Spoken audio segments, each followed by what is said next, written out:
नमस्कार मंडळी, आज आपण ऐकणार आहोत शिवा आणि विष्णू यांची एक कथा. बद्रीनाथांची ही कथा आहे, एक दंतकथा आहे. त्यासाठी व्हिडिओ शेवटपर्यंत संपूर्ण बघा.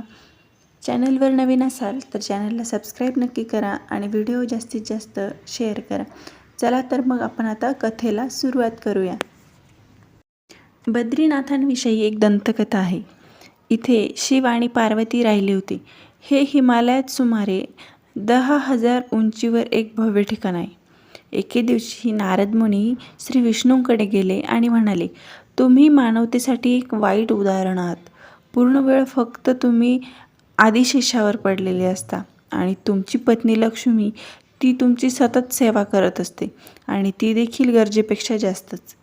तुम्ही पृथ्वीवरील इतर जीवांसाठी आदर्श उदाहरण नाही आहात. जीवसृष्टीतील तर इतर जीवांसाठी तुम्ही काहीतरी उपयुक्त केले पाहिजे.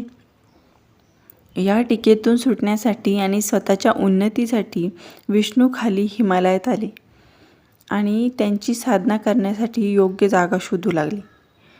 त्यांना बद्रीनाथ सापडले.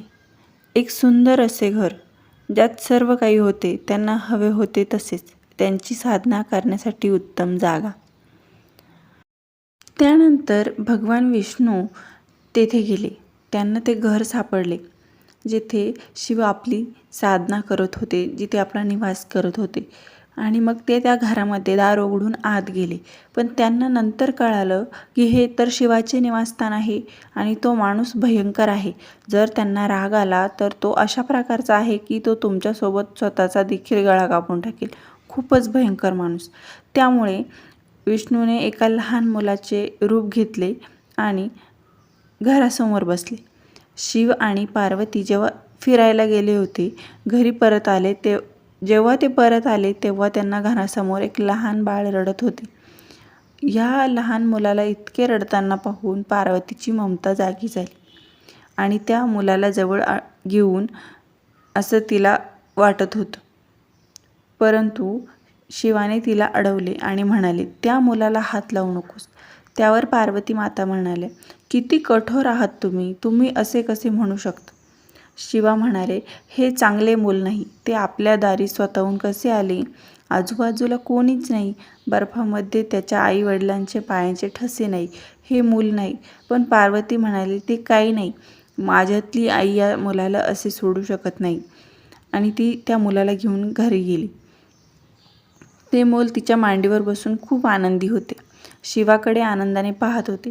शिवाला याचे परिणाम माहीत होते, पण तो म्हणाला, पाहूया काय होते ते. पार्वतीने मुलाचे सांत्वन केले आणि त्याला खाऊ घातले. त्याला घरात सोडले आणि शिवासोबत जवळच्या गरम पाण्याच्या झऱ्यावर अंघोळीला गेली.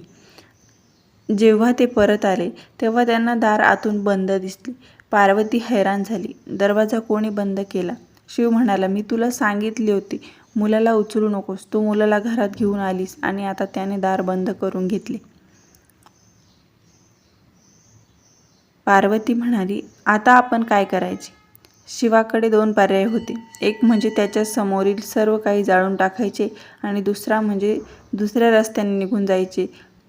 तर तो म्हणाले, चल दुसरीकडे कुठेतरी जाऊ, कारण तुझे प्रिय मूल आहे. मी त्याला हात कधीच लावू शकत नाही. अशा प्रकारे शिवाने स्वतःचे घर गमावले आणि शिव आणि पार्वती स्वतःच्या देशात परदेशी बनले. ते आजूबाजूच्या परिसरात फिरले, राहण्यासाठी आदर्श जागेच्या शोधात आणि शेवटी केदारनाथमध्ये स्थायिक झाले. तुम्ही विचाराल, हे त्यांना माहीत नव्हते का? परंतु त्यांना खूप गोष्टी माहीत असतात, पण तरी तुम्ही त्या होऊ देतात.